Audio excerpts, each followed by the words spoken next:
না আজকে আমার এখানে আসার প্রেক্ষাপট রেগুলারলি প্রাইম মিনিস্টার বিভিন্ন মন্ত্রণালয়ের মন্ত্রীদেরকে ডাকতেছেন, উপদেষ্টাদের সাথে বসছেন।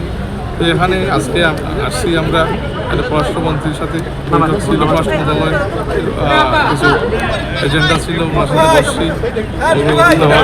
বিষয়ে সৌদি অ্যাম্বাসিডার ওনার সাথে সৌজন্য কংগ্রাচুলেট করেছেন ওনাকে প্রাইম মিনিস্টার হিসাবে সৌদির বাদশার বিহাফে এবং ক্রাউন প্রিন্সের বিহাফে আসছিলেন। তো সৌদির সাথে আমাদের সম্পর্ক, দ্বিপাক্ষিক সম্পর্ক কীভাবে উন্নতি করা যায় এগুলো নিয়ে আলাপ আলোচনা।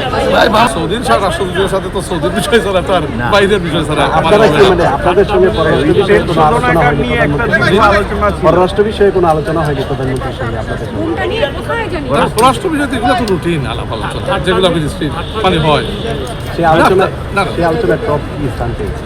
না এখানে তো বিভিন্ন বিষয়ে আমরা আলোচনা করছি।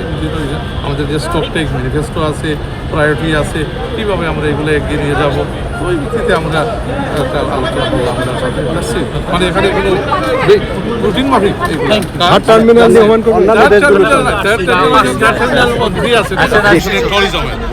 টার্মিনাল নিয়ে আমরা আলাপ আলোচনা করছি। এটা stock take where it is left government বিগত সরকার কোথায় রেখে গেছে টার্মিনালের ইস্যুটা, এইভাবে তো লিঙ্গারিং করতে পারবে না।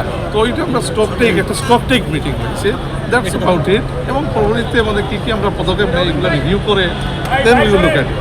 দেখতে বলা যাবে না, এটা এখন আজকে আলাপ আলোচনা হলো, ইনভেস্টিগেশন হবে, কীভাবে এটাকে আমরা তাড়াতাড়ি করতে পারি সেটা নিয়ে কাজ করছে। এখন নির্দিষ্ট কোনো টাইম দেওয়া যাবে না, নবের নাগাদ এটা তাড়াতাড়ি যাতে হয় এই চেষ্টাটাই।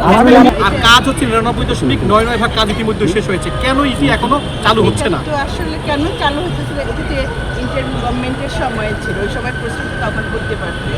কিন্তু এখন হলো যে আমাদের মাননীয় প্রধানমন্ত্রী চেষ্টা করছে এটাকে যাতে সামনে চালু করা যায়।